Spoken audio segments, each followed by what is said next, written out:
Welcome to New Earth Activations with Raina. I tried getting a video up yesterday,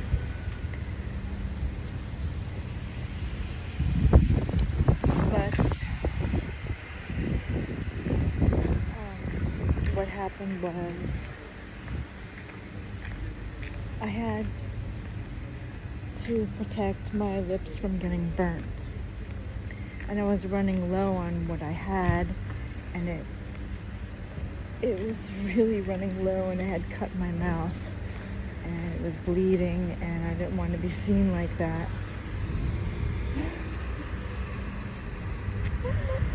So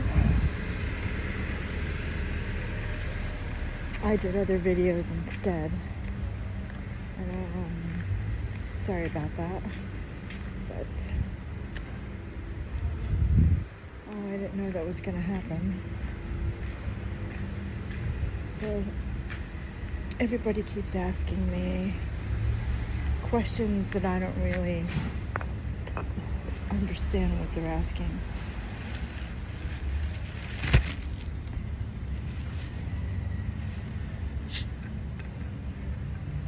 Not everybody, just some.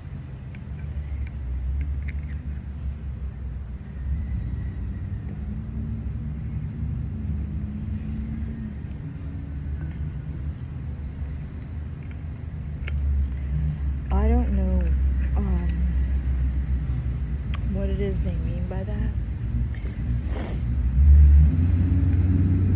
And there's a loud truck. I feel they should get tickets for disturbing the peace, if you want my honest truth. I feel every loud truck and every loud plane should get a ticket for disturbing the peace, because what they don't realize is animals hear 10 times louder than we do. And when 4th of July comes around, I don't know what those animals do. They're scaring them. And I feel they should be against the law if they're too loud. But that's just me. Like I said, I don't sugarcoat anything. And I feel that things really need to change for the better. Especially in public school. Public school, what do they teach you? They just string you along, teaching you a bunch of nonsense just to get by, but does it really do anything for your career? Does it do anything for your creativity? Does it really bring out the best in you? No. And then they can't even control bullies that go to the schools.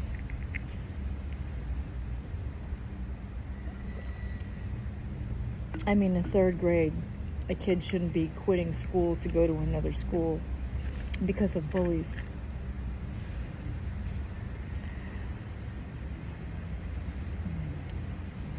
And then yesterday, here in Key Largo, I earlier got, the flowers called me over and said,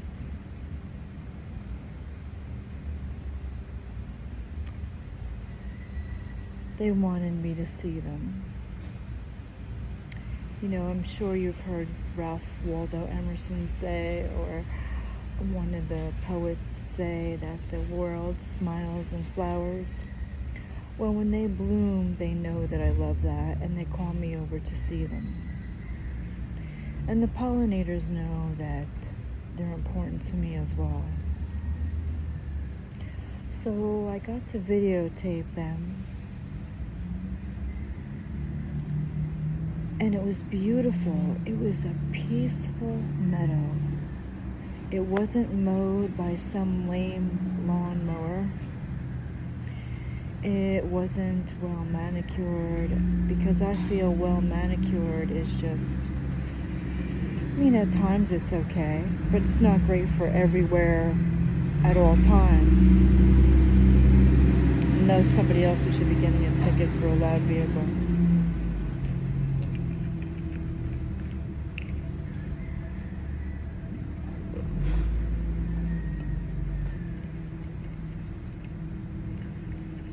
Anyway, this was a wild area where there was no housing. It was just a food source and a home for the pollinators. Now, I went by there yesterday and they had cut it down. They cut the trees up in blocks and just threw them on the ground and just raped the land and then threw garbage on top of it. They didn't even clean it up because there wasn't garbage there before. They threw plastic bottles, milk bottles, and all of that. And then when I approached the guy, when I saw him with his truck, and I said, "What are you doing? You're raping the land. This was home to the pollinators." And then he gave me the lame excuse, "Oh, it's an invasive species." No, that's a lie, and you know it is. The invasive species is the people that come here to move and bring the iguanas and bring the chickens. I never known chickens to be here in Florida, everywhere. Then they have cats everywhere in Florida. Why is there so many cats?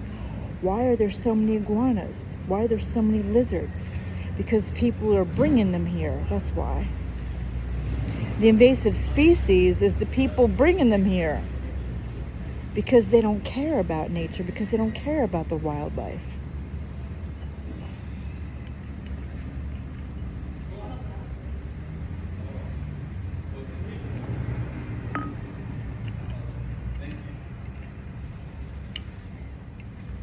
And I had videotaped what they had done. All those beautiful flowers just gone like that. The meadow gone like that. No heart, no love, no nothing. Just take it all and then throw garbage on top of it.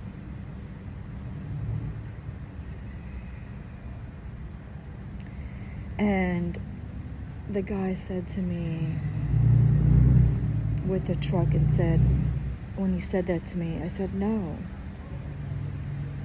That karma is on you now." That's what I told him flat out. I'm just going to tell you like it is. Everybody who was involved in that decision, everyone who made up that lie, everyone who paid for that karma is on you because you raped the land for no good reason or for profit. And then with the area by the boats, there was a whole area where it was wild, just wild, beautiful, big trees. And right next to it was a house, and on the other side of it was where they sell fishing boats. Well, this company had expanded, cut down all the trees, and threw white rocks down for their business, not even giving a crap about the trees or nature or that they're raping the land, they're raping a food source for another species, and gave nothing in return for it, all for a profit. Now, throwing down white rocks, I'll tell you what that does. Throwing down the white rocks is causing people to lose their eyesight. Why? Because when that... Come here and see. You'll find out for yourself. They rip up the grass and throw down the white rocks to make it okay, so that people can have their fishing boats and fish galore. But yet, what do those fishermen give back for all the fish that they take out of the sea every single day? How many of them keep the oceans clean?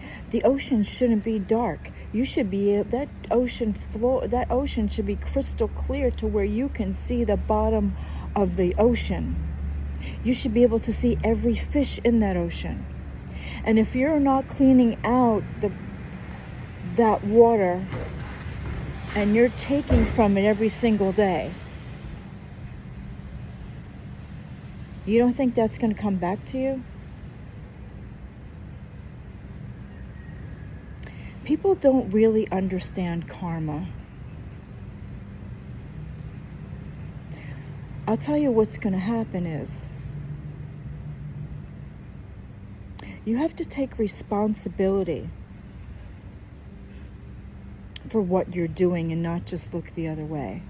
Because what's going to happen is when that blows up in your face, you're not going to be able to ignore it. You're not going to be able to distract yourself. You're not going to be able to look the other way. You're going to be forced to deal with it. And then what's going to happen is you're not going to like your life at all. I know, I've been there.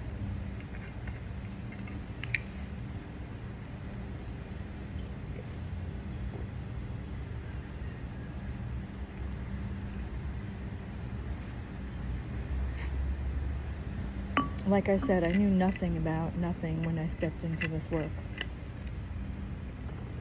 And when you hear others talking about giving you one definition of karma, how can you just trust that as the absolute truth? The way you're going to find out about karma is when you're forced to deal with your own. And nobody's going to clean it up for you. There is no savior for you to clear up your own karma. And this is why I say, or you've heard others say,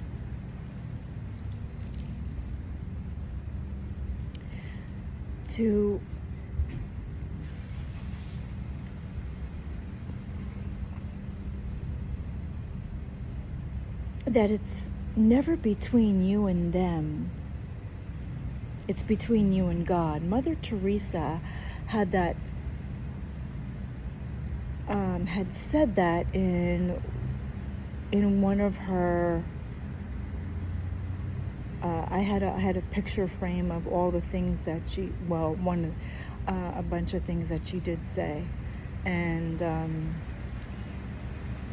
one of the things that she did say was, it's never between you and them, it's between you and God.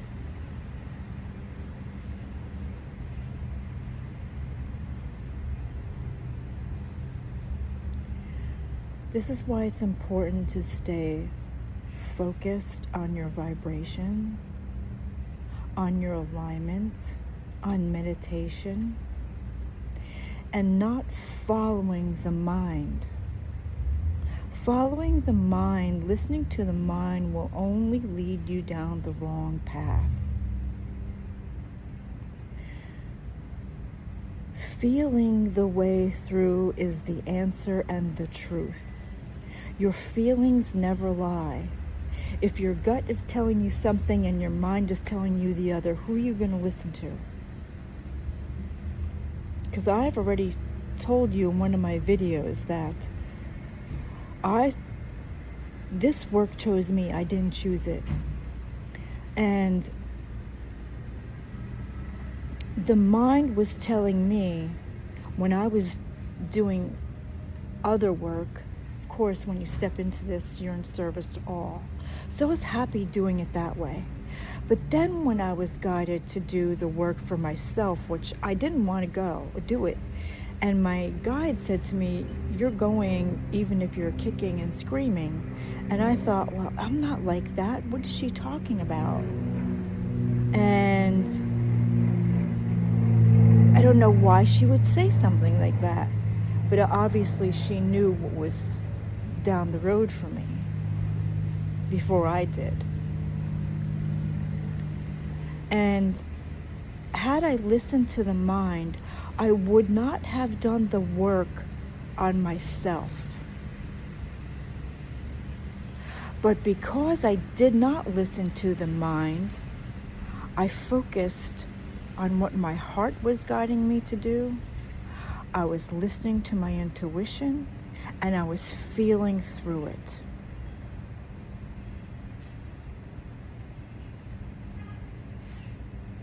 And I trusted and believed and had faith.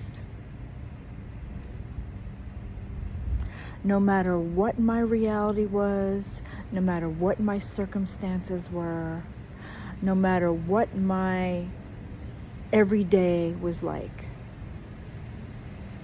no matter if I had anyone to talk to about it or not, no matter if I knew anyone who was doing this or not, and even though I knew absolutely nothing about it, and I was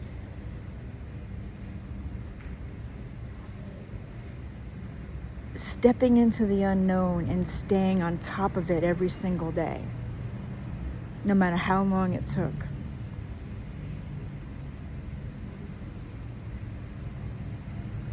Was the best decision I've made. And that's what makes me one of the rarest people on the planet. Not only because I woke up, was because I stayed on top of it. And even though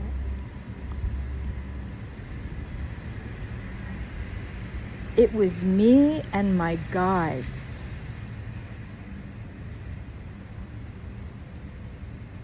when everyone else dropped out,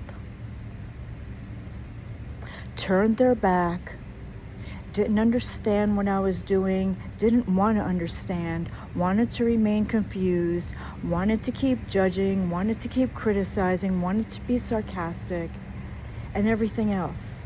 I cared not. I still kept going. No matter who said, oh, I tried that and it didn't work for me. Okay, well, just because it didn't work for you doesn't mean it's not going to work for me. I don't know what they put into it. I don't know where they're getting their guidance or their training from, but it didn't bother me. I kept the blinders on, paid no attention to appearances, and kept going. That's what makes me rare.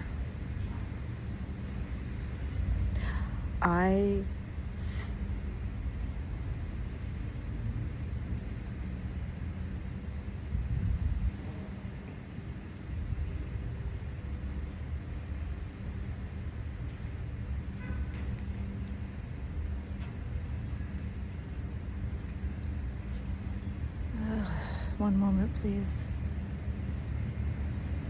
Is this place still here? They're closed today?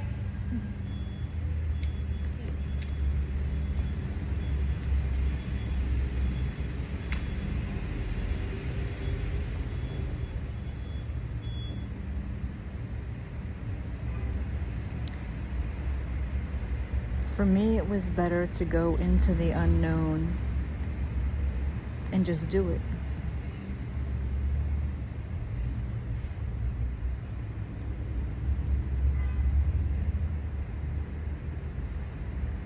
Whether I had a home or not, whether I had money or not, whether I had family and friends or not.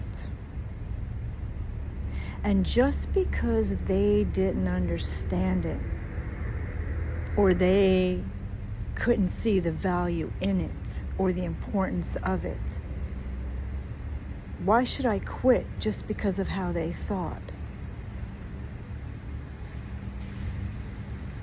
Why should I not do it just because they didn't agree with it?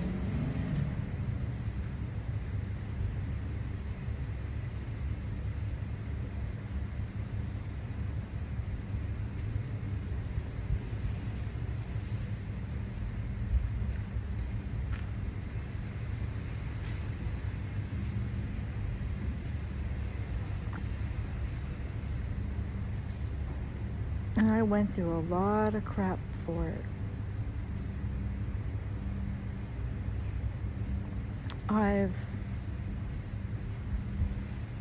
faced fear, criticism, judgment, rejection, bullying,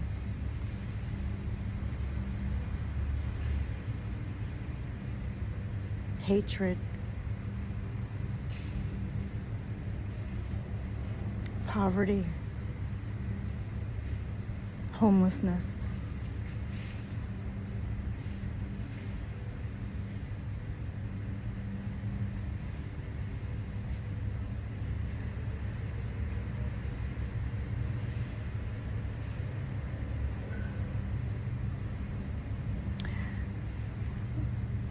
And that's just to begin with. There's just so much more to it that I'd really rather not go into the details about it, but that's just to start.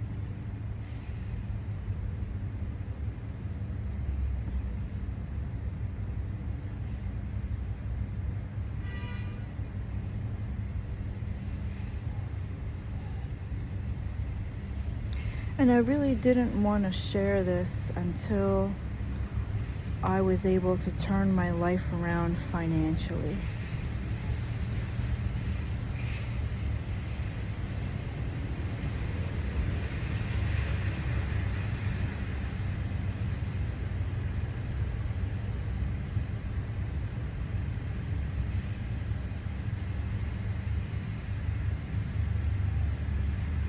And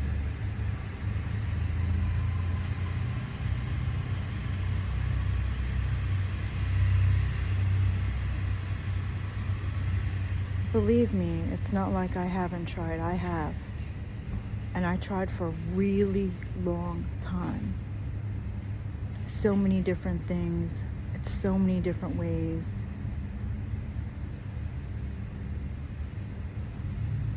And it didn't work.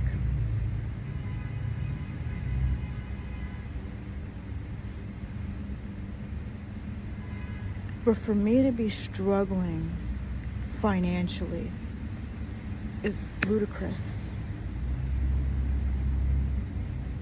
Especially since I stayed on top of this work every single day, without stop, without a vacation, without a day off. And not everybody is going to experience that. You don't know, everybody's journey is different. Everybody's here to learn whatever it is they're here to learn. This is why you can't compare one to the other.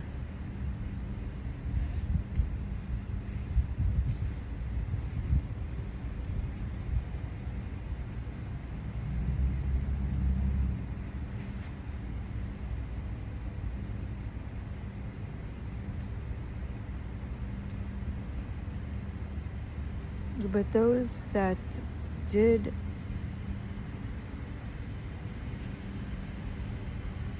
hear the clarion call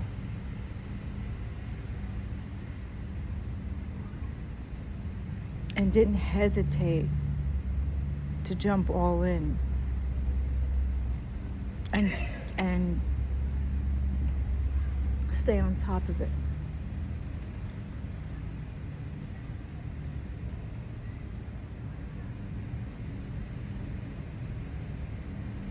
They're here showing you the way because they've already been through it.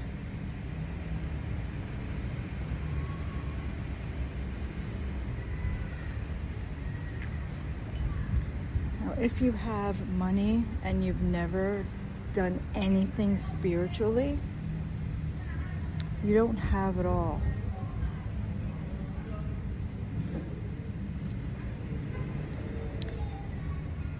It's imperative that you take this in your heart of hearts and see and feel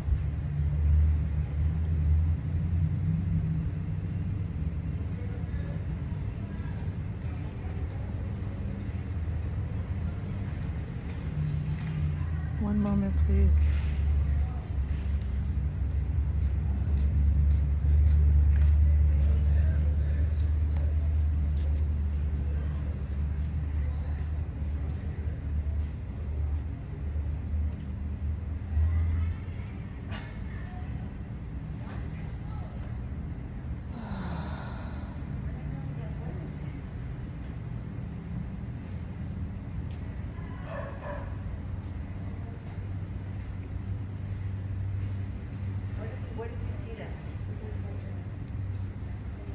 Just one moment.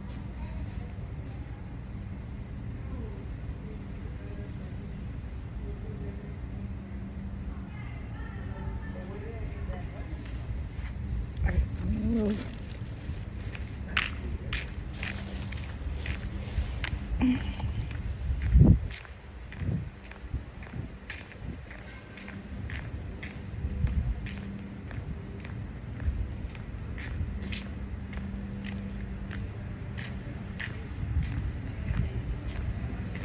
It's important that you make spirituality a priority, because you can't take money with you when you die. If all you have are material possessions,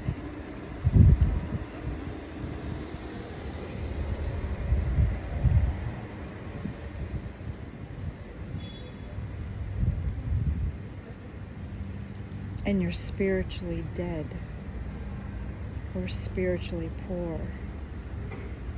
Ask your heart of hearts.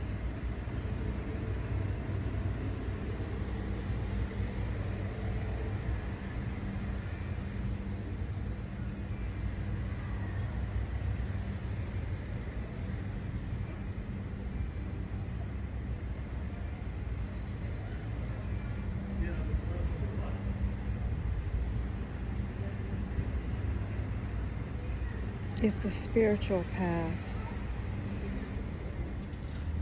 would be best for you. For me, if I received a message like this, I would take it as a message from my higher self, and I wouldn't hesitate. I would be all in.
I think I'll end it here.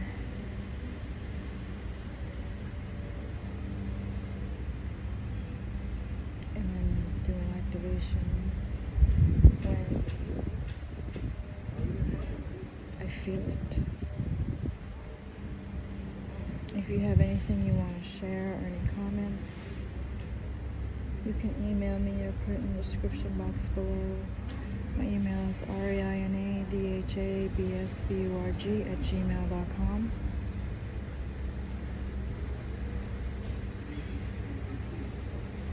Please like, share, and subscribe.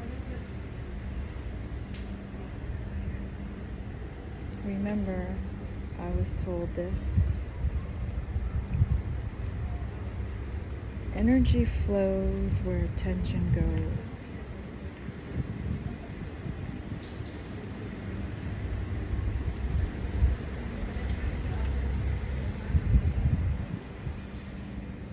What do you feel that means?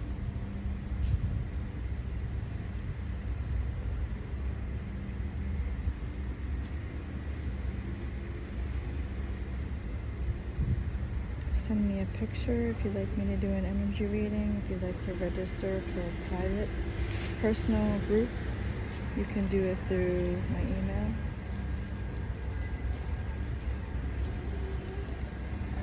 And I'll just say this prayer that my guide shared with me.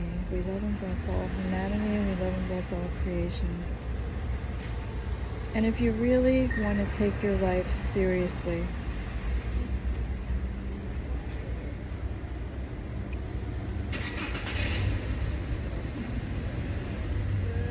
I highly suggest getting The True You by Erica Rock, doing those sessions, and getting the Forgiveness Prayers by Howard Willis. And if you feel that you need to take anything I said into meditation, by all means do so. And if you feel like sharing, you can send it to my email. Have a beautiful and blessed day, and I'll see you next time.